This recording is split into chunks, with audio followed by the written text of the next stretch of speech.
My mother excluded me from the Mother's Day dinner invite and made it public in the family WhatsApp group. All my children are successful except you, she wrote. You chose to be a lowly teacher, and I no longer see you as my daughter. I didn't argue. I just left. Years later. All my children are successful except Ingrid. She chose to be a lowly teacher. I no longer see her as my daughter. That was the message my mother sent to my siblings in our family group chat, removing me from it like I was a stranger.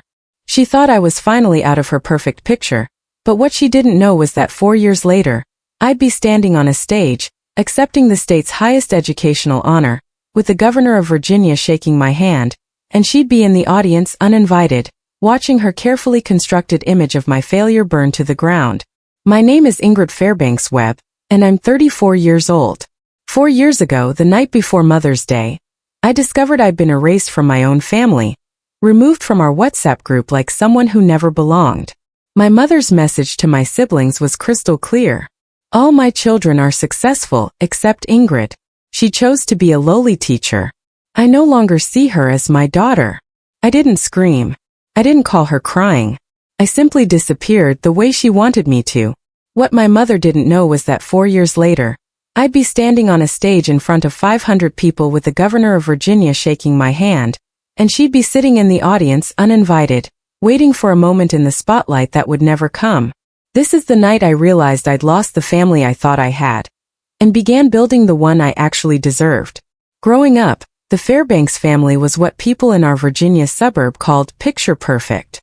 My mother, Margaret Fairbanks, retired from her position as a regional bank manager at 55. Not because she needed rest, but because she'd finally secured her seat at the Westbrook Country Club. The membership alone cost more than my annual salary. She wore her Hermes scarves like armor, always draped just so over her shoulders, always in muted tones that whispered old money, even though our money was barely a generation old. My sister Victoria was the crown jewel. 38. A plastic surgeon in Richmond with a clientele that included local news anchors and politicians' wives. She posted photos of her Rolex date just casually resting on restaurant tables, her perfectly manicured nails wrapped around champagne flutes at charity galas. Everything's giving. She'd update us on her latest subtle work as if we couldn't see the tightening around her eyes, the lips that seemed fuller each year. Then there was Bradley, 40 years old, corporate lawyer in D.C., drove a Mercedes G-Wagon that he made sure to park in the most visible spot at every family gathering. He had a wife named Carolyn who collected designer handbags the way some people collect stamps. Methodically, obsessively, always hunting for the next limited edition. And then there was me, Ingrid, the youngest, the one who didn't quite fit the family portfolio. I was a 4th grade teacher at Maple Creek Elementary, a small school tucked into the rolling farmland about 90 miles from my mother's pristine colonial revival. My Honda Civic was 12 years old. My apartment could fit inside Victoria's walk-in closet. But here's what no one ever mentioned at those country club brunches. My mother had 2 successful children, a doctor and a lawyer. Not 3. Never. I didn't choose teaching because I couldn't do anything else. When I graduated high school, I had a 4.1 GPA and a full scholarship offered to pursue pre-med at UVA, the same path Victoria had taken a decade before. My mother had already ordered the future doctor bumper sticker for her car. She told all her friends at the club. The narrative was set. But I'd spent that summer volunteering at a literacy camp for underprivileged kids in our county. There was this boy, Marcus Jr., 8 years old, couldn't read past a 1st grade level, had been told his whole life he was slow. By August, he was devouring chapter books. The day he finished Charlotte's Web on his own, he hugged me so tight I thought my ribs would crack. That was the moment I knew. I called my mother that night to tell her I was declining the pre-med scholarship. I was going to study education instead. I wanted to teach elementary school. The silence on the other end lasted 17 seconds. I counted. "You're throwing your life away," she finally said. "For what?" "A government salary and ungrateful children." She didn't come to my college graduation. Said she had a conflict, a garden party at the club that same weekend. Victoria sent a card with a check for $50 and a note that read, "Good luck with your little career." I cashed the check. I needed groceries. But I never forgot the message beneath those words. "You chose wrong." You chose less. And we will never let you forget it. I didn't choose to be poor. I chose meaning. To my mother, those two things were exactly the same. The exclusion didn't happen all at once. It crept in slowly, like mold in the corners of a room no one bothered to clean. Thanksgiving 2019. I arrived at my mother's house with a homemade sweet potato casserole. Her favorite recipe, the one Grandma Ruth used to make. When I walked into the dining room, I found my place card at the small folding table in the corner. The one set up for Victoria's stepchildren and Bradley's toddler nephew. "Oh honey, we just ran out of room at the main table," my mother said, adjusting her pearl earrings. "You don't mind, do you? You're so good with children." I was 30 years old. Christmas that year was worse. I'd spent 3 weeks knitting my mother a cashmere scarf in her favorite shade of dove gray. When she opened it, she held it up, smiled thinly and said, "How handmade." Then she turned to Victoria, who had gifted her a Chanel clutch, and spent the next 20 minutes raving about the stitching, the hardware, the craftsmanship. My scarf ended up in the coat closet. I found it there 2 months later, still in the tissue paper tags I'd carefully removed, stuffed back inside. But the final blow came on her birthday in early 2020. I called to ask what time dinner was. "Oh, Ingrid," she said, her voice dripping with practiced regret. "The restaurant only had 6 seats available. Your father, Bradley, and Carolyn, Victoria, and her date. You understand, don't you? Family comes first. 6 seats. And somehow I wasn't family enough to fill one of them. But all of that, the folding table, the forgotten scarf, the restaurant that didn't have room, none of it prepared me for what came next. The only person in my family who still treated me like I existed was my cousin Rachel. She was 24 then. My Aunt Patricia's daughter, 8 years younger than me, fresh out of college and working her first marketing job in Charlottesville. We'd been close since she was a kid. I used to babysit her on weekends, take her to the library, help her with homework when her own parents were too busy fighting. Rachel was the kind of person who noticed when you were hurting, even when you tried to hide it. The night before Mother's Day 2020, my phone rang at 11:47 p.m. Rachel's name lit up the screen. When I answered, her voice was shaking. "Ingrid, I need to tell you something. I didn't know if I should, but you deserve to know." My stomach dropped. "What happened?" "Check your WhatsApp. The family group." I opened the app, scrolled to Fairbanks family dinner, the group my mother had created 3 years ago to coordinate holidays. I wasn't in it anymore. "Rachel, I don't." "I know. They removed you. Your mom asked Victoria to do it last week, but she only got around to it tonight." Rachel's voice cracked. "Ingrid, I'm so sorry. I screenshotted everything. I'm sending it to you now." My phone buzzed. One image, then another. I stared at the screen at my mother's words frozen in digital ink, and something inside me went very, very quiet. "Why are you telling me this?" I whispered. "Because you're my family," Rachel said. "Even if they've decided you're not theirs." I saved those screenshots in a folder I titled Proof. I didn't know then that I'd need them. I just knew I couldn't let those words disappear. I read that screenshot 47 times that night. Not because I didn't understand the words. I understood them perfectly.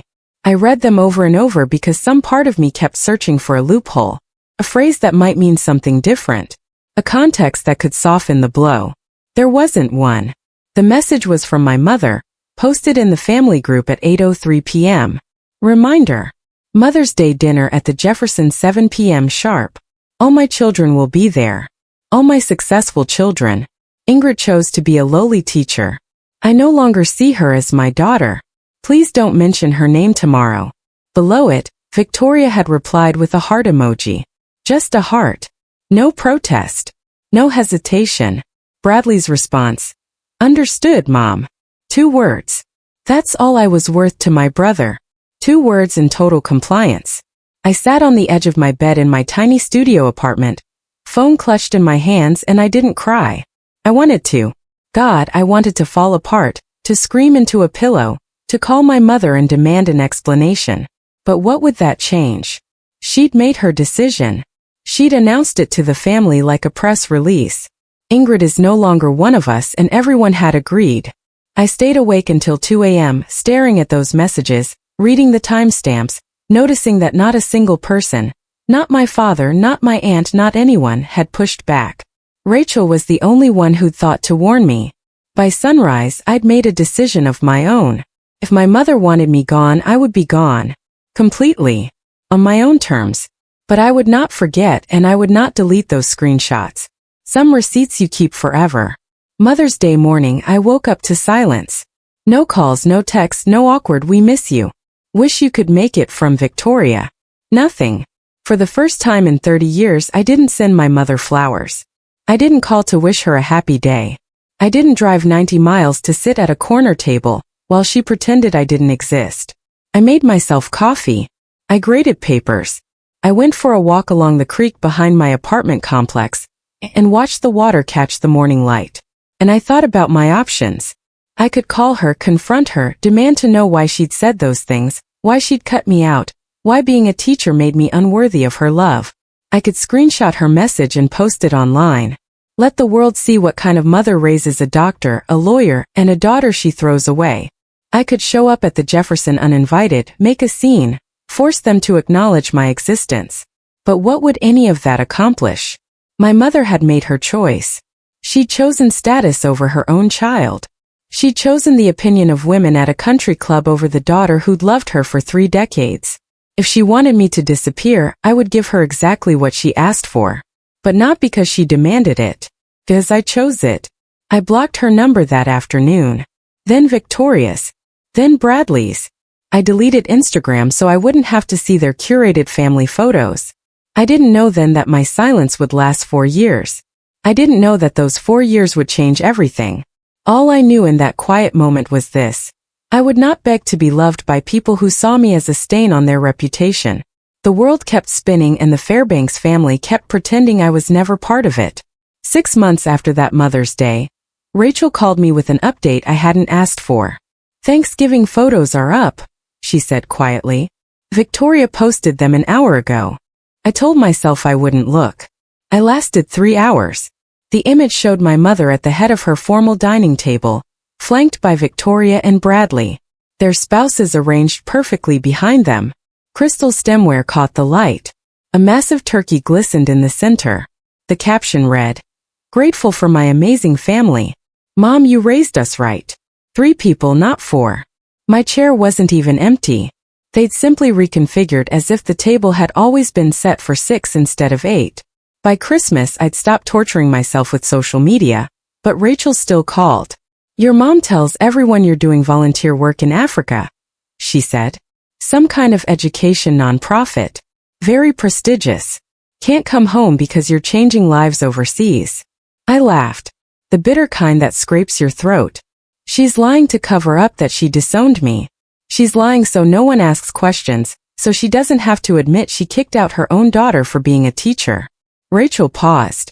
"Ingrid," she told Mrs. Patterson at the club, "that you were nominated for some international teaching award in Kenya." I hadn't left Virginia in 3 years. That's when I understood my mother didn't hate me. She hated what my existence said about her. So, she'd invented a version of me she could brag about. A humanitarian hero, conveniently unreachable. The real me, the one who taught 4th grade 90 miles away? I was already a ghost. I met Marcus Webb on a Tuesday in October, surrounded by pumpkins and giggling 9-year-olds. His farm, Webb Family Organics, was a local legend. 50 acres of rolling hills, heritage vegetables, a small orchard where families came every fall to pick apples and take photos against the red barn. I brought my 4th graders on a field trip to learn about sustainable agriculture. Marcus was waiting by the tractor when our bus pulled up. Tall, broad-shouldered, with kind eyes and soil permanently embedded under his fingernails. He shook my hand and said, "You must be Miss Fairbanks. My daughter hasn't stopped talking about you." His daughter was Lily, 5 years old, golden curls and a smile that could melt glaciers. She was in my colleague's kindergarten class, but I tutored her twice a week after her mother passed away from cancer the year before. "Lily's an incredible kid," I told him. Smart as a whip, curious about everything. Something shifted in his face. Gratitude maybe, or recognition of a kindred spirit. "She says you're her favorite teacher in the whole school, even though you're not technically her teacher." He smiled. Her words. That field trip turned into a phone call. The phone call turned into coffee. Coffee turned into a picnic under the old oak tree on his property where Marcus asked about my family, and I told him the truth. I don't have one, I said. Or they decided they don't have me. He didn't ask for details. He didn't push.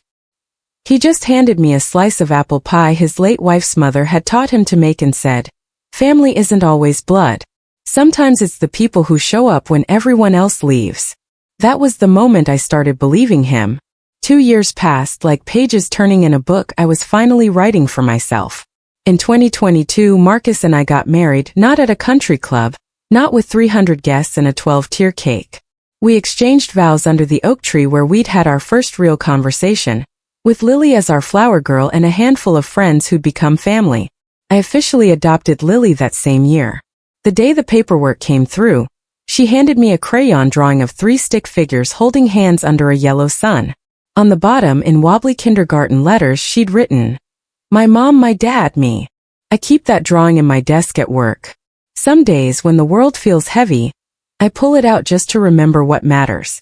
I finished my master's degree in educational leadership through night classes and summer sessions, typing papers at 11 p.m. after Lily was asleep, studying during my lunch breaks, determined to prove that ambition didn't require abandoning the students I loved. When a position opened up for assistant principal at Maple Creek Elementary, I applied. The interview panel consisted of 3 school board members, including Marcus, who recused himself from voting. I got the job anyway. Through all of it, I stayed invisible. No social media, no press releases, no proud announcements to the family that had erased me. Somewhere in Richmond, my mother was still telling people I was saving children in Africa. Somewhere in D.C., Bradley was still pretending he'd never had a second sister. Somewhere online, Victoria was posting photos of family dinners at tables that would never have a place for me. They had no idea who I'd become, and I wasn't ready to tell them. Not yet. The phone call came on a Thursday afternoon in March 2024. Mrs. Fairbanks Webb. The voice was formal, precise. "This is Diana Morrison from the Virginia Department of Education. The board has reviewed your application, and I'm pleased to inform you that you've been selected as the new superintendent of schools for Clark County." I sat down on the edge of my desk, my legs suddenly uncertain. Superintendent, the position I'd applied for on a whim, never believing I'd actually be considered. Overseeing 12 schools for 1,000 students, 200 teachers. "Are you certain?" I managed. "Your track record speaks for itself. Literacy rates up 18% in 3 years. Teacher retention the highest in the region. The mentorship program you developed is being adopted statewide." A pause. "Dr. Hart specifically recommended you. She said you were the best educator she'd ever worked with." Eleanor Hart, my mentor from my first year teaching, now the state education commissioner. I hadn't spoken to her in months. The announcement hit the local papers 2 weeks later. Local teacher rises to superintendent. A small headline in the Shenandoah Valley Voice, complete with my photo from the school district website. I didn't think anyone in my family would see it. I was wrong. Rachel called that evening breathless. "Ingrid, your sister just posted that article in the family group chat with a caption, 'Isn't this our Ingrid?'" My stomach tightened. What did my mother say? Nothing. She hasn't replied, but... Rachel hesitated. "I was at Aunt Patricia's when it happened. Your mom called Victoria immediately. I could hear her through the phone. She was furious. Furious that I got the job. Furious that she didn't know. Furious that she's been telling everyone you're in Africa. And now there's proof you've been here the whole time." The email arrived 3 days later. The subject line read, "From your mother." I almost deleted it unread. Almost. "My dearest Ingrid." It began. "I saw the wonderful news about your promotion. I always knew you had it in you. We should meet for lunch soon. I'd love to hear about everything you've accomplished. Mother's Day is coming up. It would mean so much to have the whole family together again." No apology, no acknowledgement of the 4 years of silence. No mention of the WhatsApp message that had shattered me. Just an invitation as if nothing had happened. As if I'd simply been away on a long trip and was now welcome to return. I didn't respond. 2 weeks later, my phone rang from an unknown number. Against my better judgment, I answered. "Ingrid, it's Victoria." Her voice was honeyed warm. a tone I hadn't heard since we were children. I know it's been a while, but I wanted to reach out personally. Mom hasn't been feeling well, and she's been asking about you. She really wants to see you. What's wrong with her? Just stress. You know how she gets, but she misses you, Ingrid. We all do. I called Rachel that night. Is my mother sick? Rachel snorted. She was at the spa yesterday. Posted a selfie in the eucalyptus steam room. A beat. Ingrid. They're not reaching out because they miss you. They're reaching out because you made the news. I already knew, but hearing Rachel confirm it made the truth settle into my bones. I wish I could tell you I was strong every single day. That I never wavered, never questioned, never lay awake at 3 a.m. wondering if I was the villain in my own story. But that wouldn't be the truth. The doubts crept in slowly after that phone call from Victoria. At work, colleagues kept congratulating me. The superintendent announcement had spread through the county like wildfire. Everyone wanted to shake my hand, ask about my plans, share how proud they were. And then came the questions I dreaded. Your parents must be over the moon. My assistant principal said one morning, beaming. I bet your mom is bragging to everyone at church. I smiled, nodded, changed the subject. That night, I sat at the kitchen table while Marcus washed dishes and Lily did her homework at the counter. The silence felt heavier than usual. You're somewhere else, Marcus said without turning around. Talk to me. I pressed my palms against my eyes. Victoria called, said Mom's been asking about me, that she misses me. I looked up at him. What if I'm wrong, Marcus? What if I've been too harsh? She's still my mother. Maybe I should have.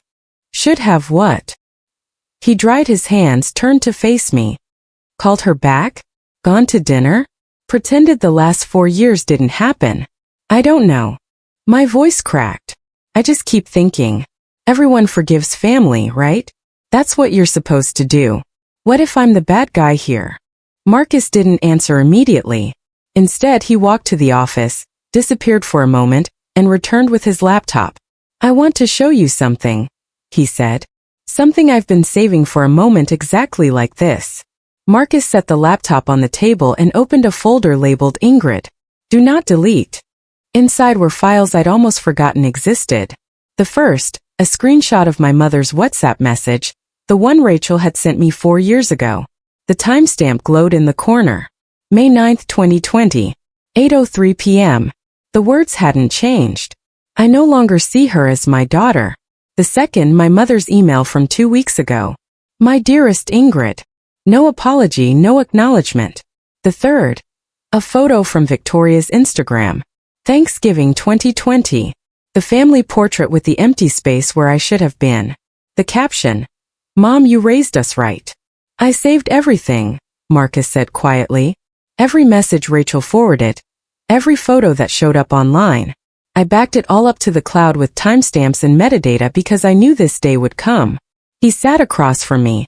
I knew there'd be a moment when you'd forget why you walked away, when you'd start wondering if you were the one who failed. I stared at the screen, at the evidence of my own erasure, and felt something shift inside me.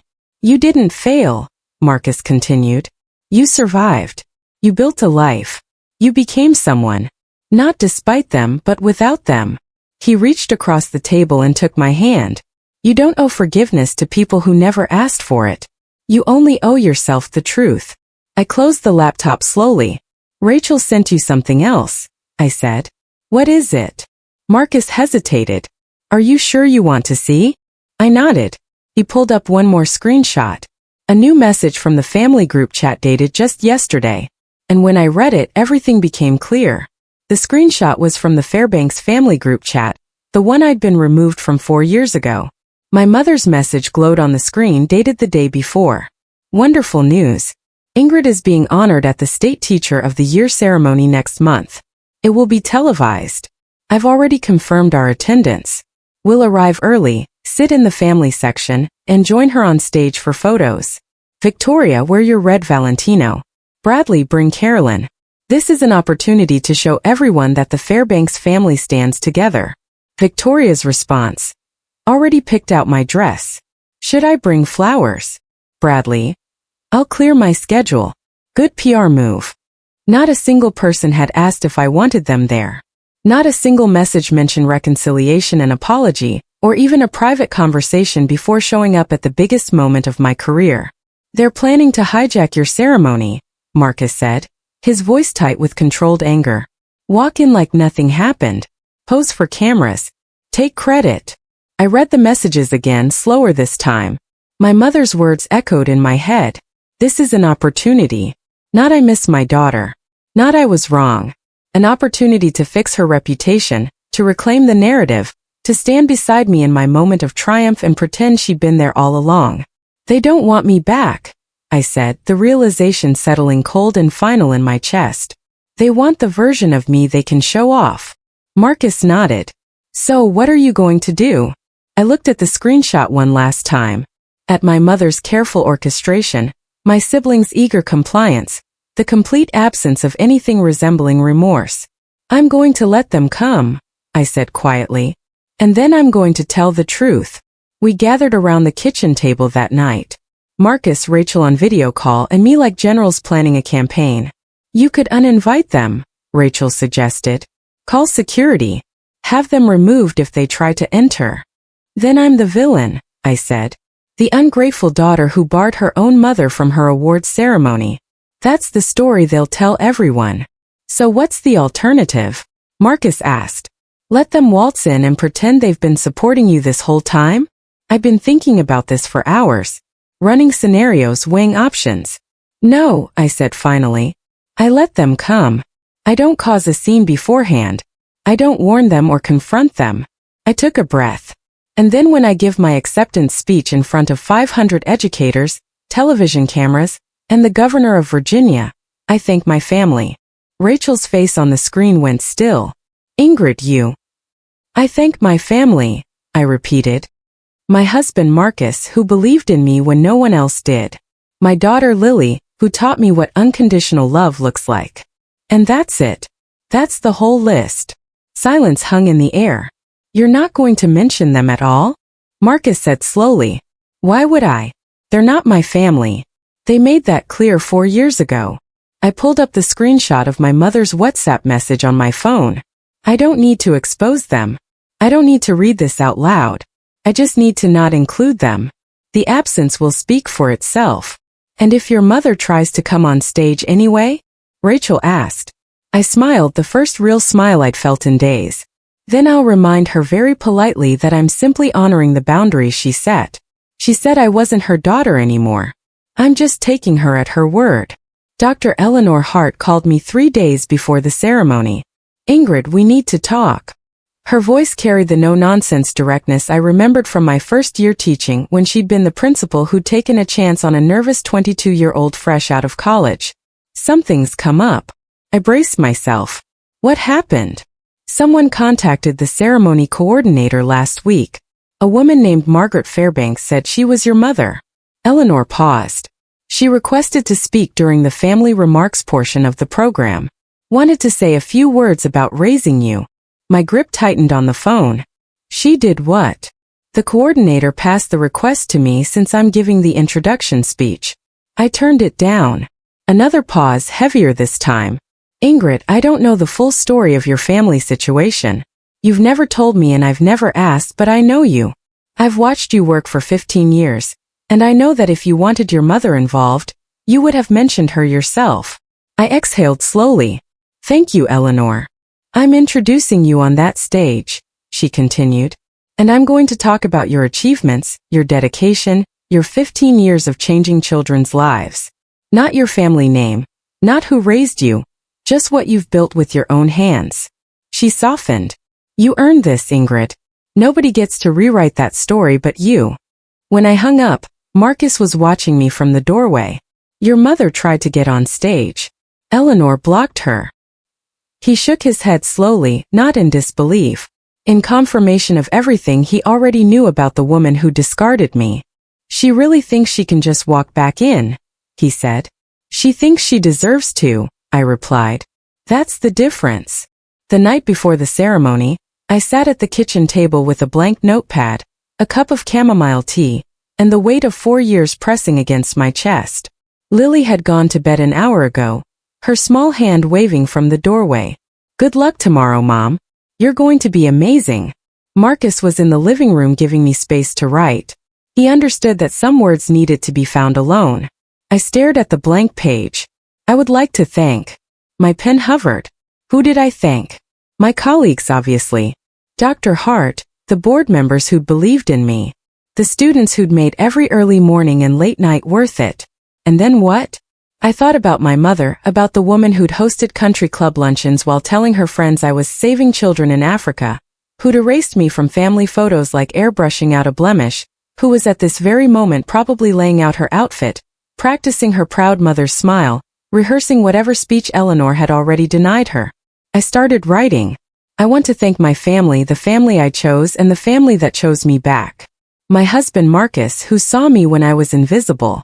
My daughter Lily, who taught me what unconditional love looks like. I put down the pen. That was enough. That was everything. No mention of the Fairbanks name. No acknowledgement of the people who'd announced my exile in a group chat.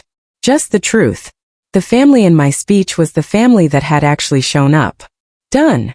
Marcus asked from the doorway. Done, I said. Tomorrow I would stand in front of 500 people, and for the first time in 4 years, I would let my silence speak. The Virginia state capitol had never looked more imposing.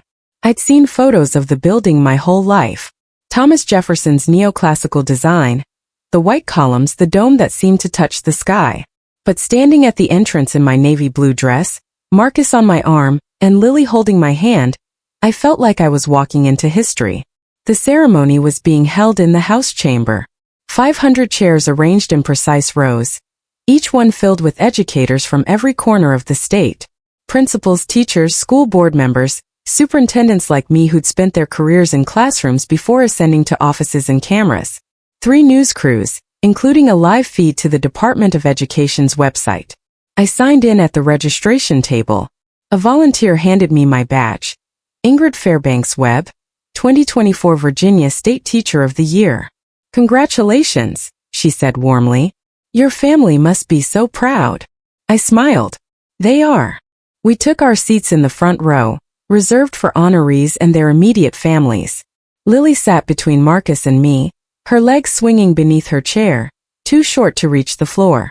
She wore the dress we'd picked out together, soft yellow with tiny embroidered daisies. Mom, she whispered, tugging my sleeve. Is that your name up there? I looked up. A massive banner stretched across the stage. Virginia State Teacher of the Year 2024, Ingrid Fairbanks Webb. My name 50 feet wide, impossible to ignore. I squeezed Lily's hand. Yes, sweetheart. That's my name. Behind me I could feel eyes on my back. The prickling sensation of being watched. I didn't turn around. I didn't need to. I already knew who was sitting in the second row, uninvited and undeterred, waiting for a spotlight that would never shine on them. I heard them before I saw them. Excuse me, that's my daughter up there. Yes, the honoree. I need to be in the family section. My mother's voice carried across the chamber with practiced authority. The same tone she used to command waiters, silence dissent at dinner parties, convince strangers she belonged wherever she stood. I kept my eyes forward. Breathe. Just breathe. From my peripheral vision, I watched them arrive like a delegation. My mother in cream Chanel, pearls at her throat. Victoria in that red Valentino dress she'd mentioned. Cinched waist. Dramatic neckline. Camera ready. Bradley and Tom Ford charcoal. His wife Carolyn trailing behind an Oscar de la Renta. They swept into the second row directly behind us. And I heard my mother stage whisper to the woman beside her. I'm Margaret Fairbanks, Ingrid's mother. I raised that girl from the day she was born. Everything she is, she owes to me. The woman nodded politely, glancing at the banner, then back at my mother. Victoria leaned forward, close enough that I could smell her perfume. Ingrid, you look well. I didn't turn around, didn't acknowledge her. A hand touched my shoulder. Aren't you going to say hello to your family? Bradley's voice, casual, entitled. I turned my head just slightly, not enough to face them, just enough to be heard. My family is sitting right next to me. Then I turned back to the stage.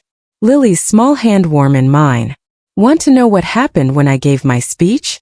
When my mother heard me thank everyone in my life except her. I promise you, you won't guess her reaction. Dr. Eleanor Hart walked to the podium with the same quiet authority she'd carried into every classroom, every board meeting, every difficult conversation for the past 3 decades. She adjusted the microphone, surveyed the room, and began. In 15 years of working in Virginia's education system, I've had the privilege of meeting thousands of extraordinary teachers. But today, I want to tell you about one who stands apart. I felt my mother shift in her seat behind me, adjusting her pearls, preparing her proud expression for the cameras. Ingrid Fairbanks Webb started her career in a rural elementary school with 23 students, limited resources, and unlimited determination. Eleanor's voice was steady, warm. In her first year alone, she raised reading levels by an average of 2 grade levels per student. Not through magic, through showing up every single day. She paused, letting the words settle. Ingrid didn't come from a background that made her path easy. She didn't have connections or privilege handed to her on a silver platter. A slight emphasis on those words. Was I imagining it? She built everything herself. Her master's degree while teaching full-time, her mentorship program that's now being adopted in 37 counties across the state. Her family. My breath caught. Which I have the honor introducing now. Her husband Marcus, who has served on the Clark County School Board for 6 years, and her daughter Lily, who told me backstage that her mom is the best teacher in the whole wide world. The camera panned to Marcus and Lily, not to my mother, not to Victoria in her red dress, to the family that mattered. Behind me I heard a sharp intake of breath, the creak of a chair as someone gripped the armrest too tight. Eleanor smiled. Please welcome your 2024 Virginia State Teacher of the Year, Ingrid Fairbanks Webb. I walked to the podium on legs that felt steadier than I expected. 500 faces looked up at me. Cameras recorded every breath, and in the second row, for people in designer clothes waited for the acknowledgement they believed they deserved. Thank you, Dr. Hart, I began. And thank you to the Virginia Department of Education, the Governor's Office, and everyone who made today possible. I looked out at the audience, the real audience. Teachers who spent their weekends grading papers, principals who stayed late to counsel struggling students, educators who had chosen this life not for money or status, but because they believed in the power of a child's potential. When I started teaching 15 years ago, I didn't know if I'd last a semester. The hours were long, the pay was modest, and some people. I paused, choosing my words carefully, questioned whether it was a path worth taking. Silence, the kind that vibrates. But here's what I learned. Teaching isn't about proving anything to anyone. It's about showing up for the kids who need you, even when no one else does, especially when no one else does. I took a breath. Which brings me to my thank yous. To my colleagues at Maple Creek Elementary, you are my village. To Dr. Hart, who saw something in me when I was just a nervous 22-year-old with a dream. I owe you more than words can say. I turned toward the front row. And to my family, I smiled at Marcus, at Lily, my husband Marcus, who believed in me when I'd stopped believing in myself, my daughter Lily, who reminds me every single day what unconditional love looks like. I stopped. That was the list. Behind me, someone in the second row stood up. Ingrid, my mother's voice. I didn't turn around. Ingrid, sweetheart. Surely you didn't forget your own mother. Margaret's voice rang through the chamber. Her tone halfway between wounded and commanding. The kind of voice designed to make everyone in the room sympathize with her. The neglected mother overlooked by her ungrateful child. I heard movement behind me, heels clicking against marble. She was walking toward the stage. 500 heads turned, cameras swiveled. The moment stretched like taffy, sticky and inescapable. My mother reached the bottom of the stage steps, her cream Chanel catching the light, her practiced smile firmly in place. I'd just like to say a few words about my daughter, about how proud I am of everything she's. Mrs. Fairbanks. My voice came out calm, quiet, amplified by the podium microphone for everyone to hear. She stopped mid-sentence, one foot on the first step. Thank you for attending, I said, meeting her eyes for the first time in 4 years. But the family portion of my speech has concluded. Her smile flickered just for a second, a hairline crack in the facade. Ingrid, I'm your mother. You said you no longer saw me as your daughter. The words fell like stones into a still pond. 4 years ago, in a group message, you said Ingrid chose to be a lowly teacher, and that I was no longer part of your family. Gasps rippled through the audience. A murmur of voices. Someone dropped a program.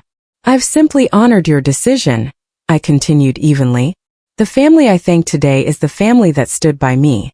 The family that didn't require me to prove my worth through a job title or a salary. A security guard approached Margaret, gently gesturing back toward her seat. She stood frozen, not moving forward, not retreating. For the first time in my life, my mother had nothing to say. The silence lasted exactly 4 seconds. Then, from somewhere in the middle of the chamber, a woman stood up. Gray-haired, mid-60s, wearing a simple cardigan and glasses that had seen thousands of classrooms. She started clapping, slow, deliberate, unmistakable. Another person stood, then 5, then 20. The applause built like a wave, rolling through the chamber until every single educator in that room was on their feet. 500 people giving me something my own mother never had, validation without conditions. I gripped the edges of the podium, my eyes burning. The security guard gently guided Margaret back to her seat. She walked stiffly, mechanically, her perfect posture crumbling with each step. Victoria reached for her arm, whispering something urgent, but Margaret shook her off. I caught fragments of conversations from nearby rows. Did you hear what she said? Her own mother disowned her for being a teacher. That's disgusting. So that's the woman who called her a lowly teacher. Can you imagine? The story was spreading through the room like wildfire. Every whisper. Another nail in the coffin of my mother's carefully constructed reputation. When the applause finally subsided and people took their seats, I saw Margaret sitting rigidly in her chair, staring straight ahead. Her cream Chanel suddenly looked too bright, too trying too hard. Victoria was furiously typing on her phone. Bradley's jaw was clenched so tight I can see the muscles working from the stage. And in the front row, Lily was looking up at me with shining eyes. You did it, Mom, she whispered, too quiet for anyone else to hear. But I read her lips perfectly. I smiled at her. Just her. The rest of the audience faded into background noise. My family was proud of me. That was all that mattered. They cornered me in the hallway outside the chamber. I just finished taking photos with the governor, a kind man with a firm handshake, who told me my speech was the most honest thing he'd heard in that building in 20 years, when I saw them approaching. My mother, flanked by Victoria and Bradley, moving through the crowd with the determination of people who believed they were owed an explanation. Ingrid. My mother's voice was low now, stripped of its performance quality. We need to talk privately. I kept my tone pleasant, professional. If you have something to say, Mrs. Fairbanks, you can say it here. Her eyes flickered to the people around us. Other honorees, their families, a journalist scribbling notes. You humiliated me in front of everyone. On television. I stated a fact. I pulled out my phone, unlocked it, and held up the screenshot that had lived in my camera roll for 4 years. This is the message you sent on May 9, 2020. I no longer see her as my daughter. Your words. Your decision. I simply honored it. My mother's face went pale. I was upset. You know how things get taken out of context. Context. I showed her the timestamp, the sender ID, the heart emoji from Victoria, the understood mom from Bradley. This was a group message telling everyone in our family to pretend I didn't exist. There's no other context. Bradley stepped forward. Ingrid, let's be reasonable. I was reasonable for 30 years. My voice stayed calm. I was reasonable when you seated me at the children's table. Reasonable when Mom forgot my graduation. Reasonable when you all decided my career made me disposable. I tucked my phone away. I'm done being reasonable. Victoria's mask cracked first. This is ridiculous, she hissed, her red Valentino dress suddenly looking garish under the fluorescent hallway lights. We came here to support you. We rearranged our entire schedules. You came here for a photo op. I kept my voice level. I read your messages, Victoria. Should I bring flowers? That's not support. That's staging. Her face flushed. How do you? Who showed you that? It doesn't matter how I know. It matters that you all plan to show up at my ceremony, sit in my family section, and take credit for a success you spent 4 years ignoring. Bradley tried a different approach. His lawyer voice calm, reasonable. the tone he used to negotiate settlements. Ingrid, think about this from a PR perspective. The video's going viral. People are calling mom. People are calling mom what she is. You're making this worse for everyone. For the family name. I haven't had that name in 2 years. I held up my hand, showing the simple gold band Marcus had placed there. I'm a web now. And funny thing about family names, they only mean something if the family behind them is real. Victoria stepped closer, her voice dropping to a fierce whisper. You think you're better than us, don't you? Just because you got some award. No, I met her eyes. I think I'm exactly what I've always been. A teacher. The same teacher you called lowly. The same teacher Mom was embarrassed to mention at her country club. I turned to look at all three of them. I didn't become better than you. You decided I wasn't good enough, and I stopped trying to change your minds. Behind me, I heard Marcus's steady footsteps. Lily's small hand found mine.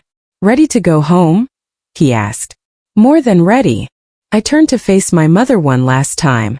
She looked smaller somehow. The cream Chanel hung differently now. The pearls seemed less polished. 4 years of careful reputation building, undone in 3 minutes on a stage she'd never been invited to share. Mrs. Fairbanks, I said quietly. Quiet enough that only she could hear. 4 years ago you made a choice. You chose your image over your daughter. You chose the opinions of women at a country club over a child who loved you. Her lip trembled, the first crack in her armor I'd ever seen. I could hate you for that, I continued. I spent a lot of nights thinking I should. But here's what I realized. Hating you would mean you still controlled my life. And you don't. Not anymore. Ingrid, I'm not asking you to apologize. I don't need your apology to be happy. I've been happy for 2 years without it. I took a breath. But I want you to understand something. I'm not doing this to punish you. I'm doing this because I finally learned the difference between forgiveness and self-respect. I turned to Victoria.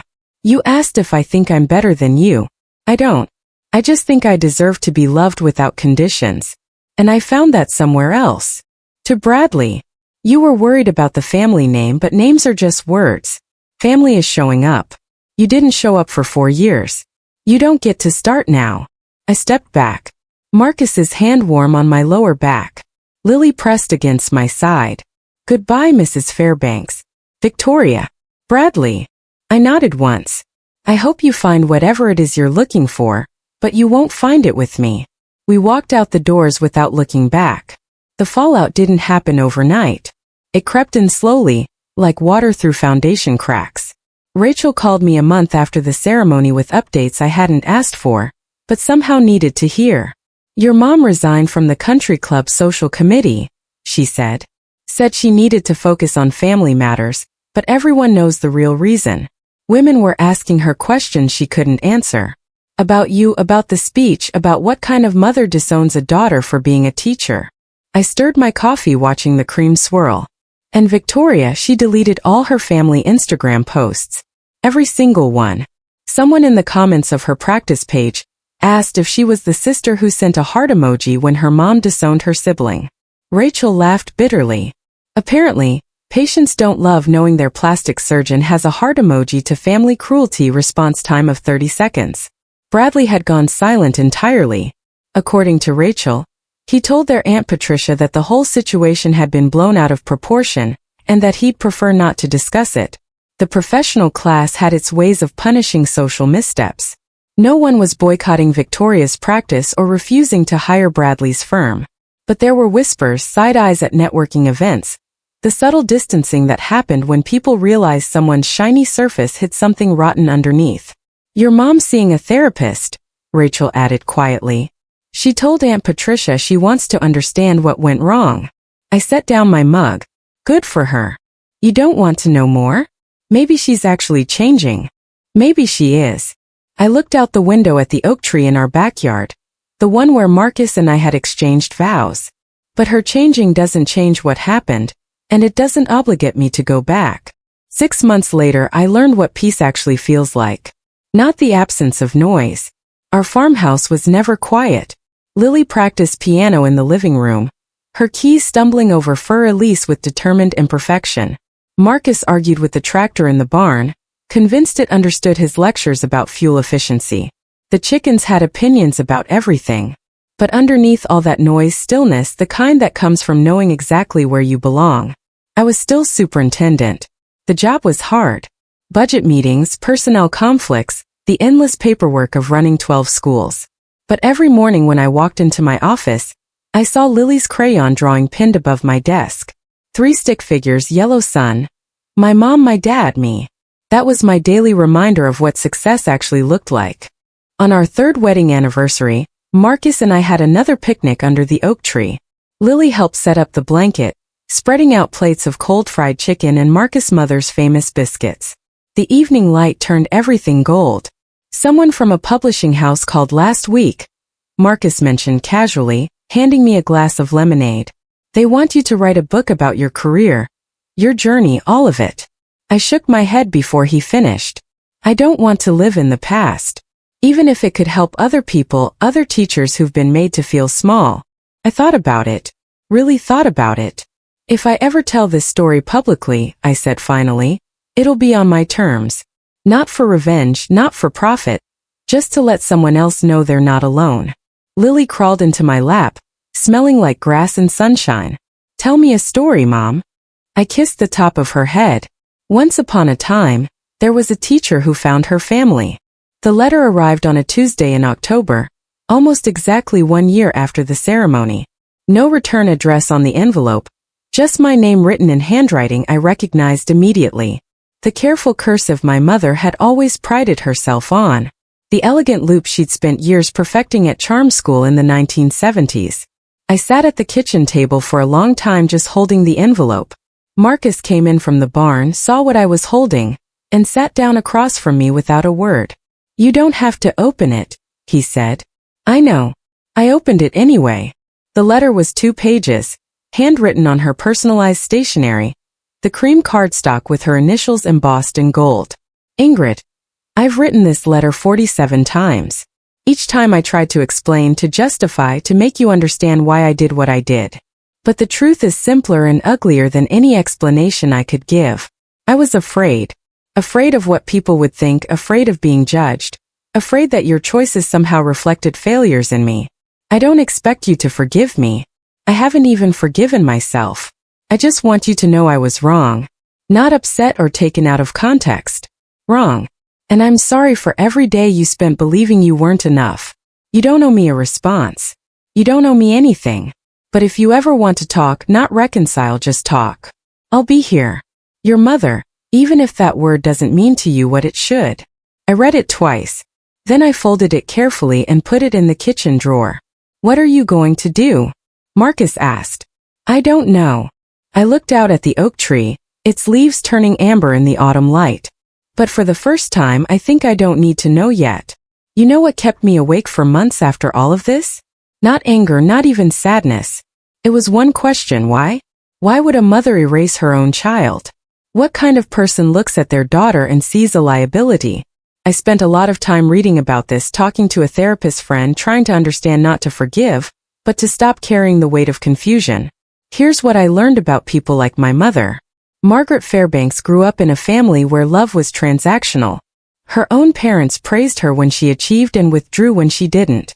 She learned early that worth equals performance, that you earn your place at the table, literally. By the time she had children of her own, she didn't know any other way to love. When Victoria became a surgeon and Bradley became a lawyer, my mother wasn't just proud. She was relieved. Their success proved she was a good mother. Their achievements were her achievements. Their status protected her from the shame she'd carried since childhood. And then there was me, the daughter who chose meaning over money, who picked a lowly profession that made Margaret feel exposed. Every time someone asked about her kids, she had to explain me. An explanation felt like failure. So she did what scared people do. She cut out the part that hurt. It doesn't excuse her. Nothing excuses abandoning your child.